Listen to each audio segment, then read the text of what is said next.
J'avais amené à boire pour le boire à votre santé, mais il n'y a pas de place pour le ranger. Mes chers camarades, je vous apporte le salut fraternel de la FGTA et je vais profiter, après tous ces discours, parce qu'on en a eu quelques-uns, il y a de l'ambiance cet après-midi, de parler aussi un peu de l'avenir. Parce qu'il est évident pour nous, enfin je pense que ce n'est pas une surprise pour vous, ni pour le bureau confédéral, qu'on va voter le rapport, tout simplement parce qu'on a estimé non seulement que sur les années passées, ça répondait à ce qu'on attendait, mais aussi parce que c'est le rapport du bureau et de la CE confédérale. Mais une fois dit ça, je voulais remercier en mon nom propre ceux qui partent, l'ensemble de ceux qui partent, et évidemment particulièrement Jocelyne, qui est quand même de notre fédération, Jean-Claude, qui est notre secrétaire général aujourd'hui encore, et donc il est normal que je lui souhaite bonne route. Et tu vois, Jean-Claude, que c'est important pour moi, j'ai pris 30 secondes sur mon temps de parole pour te remercier. Mais c'est aussi de parler à Pascal, parce que c'est quand même, il me semble, le secrétaire général futur, sauf surprise, mais il n'y en aura pas, et tant mieux, parce que l'avenir, c'est quand même ce qui est à partir d'aujourd'hui le plus important. À la FGTA, on avait changé le logo, on est passé du vert au rouge, tout le monde a estimé que c'était une révolution.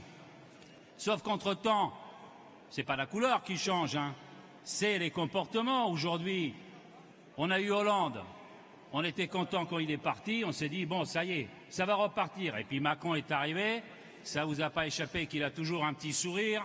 Je l'ai vu encore hier ou avant-hier avec sa femme aux États-Unis.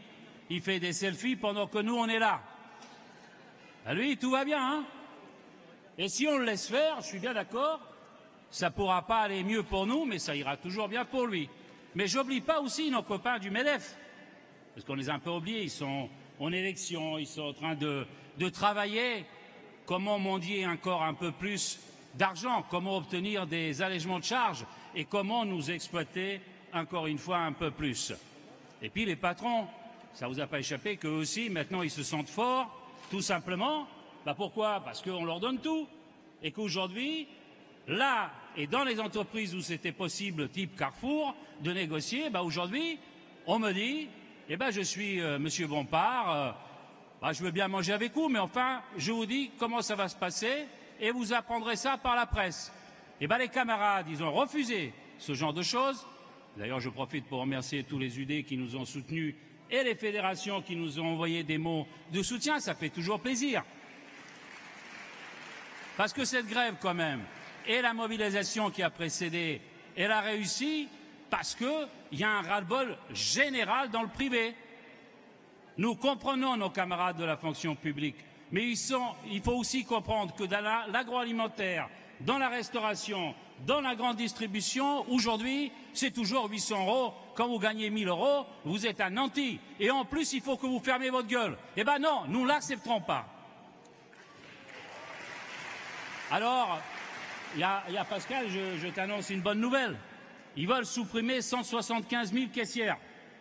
L'année prochaine, c'est demain, hein. Alors, nous, on dit, il faut les former, il faut penser aujourd'hui. Qu'est-ce qu'on fait? Tout le monde dit, mais il ne se passe rien aujourd'hui. Oui, mais le jour où ça va se passer, on fait quoi? Alors, au salon de l'agriculture, je discutais avec un ministre qui m'a dit, mais on va les mettre dans le bio. C'est formidable, hein? Dans le bio. Alors, j'ai pas tout compris, parce qu'évidemment, nous ne sommes pas tous énarques. Mais en tout cas, ce que je sais, c'est qu'on va avoir un problème majeur avec l'ensemble des nouvelles technologies, mais dans la grande distribution, ça va poser problème.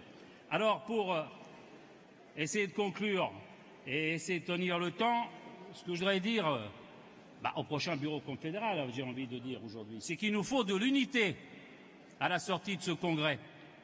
Nous ne pouvons pas rester avec des positions de l'avant-congrès. Il nous faut de la modernité.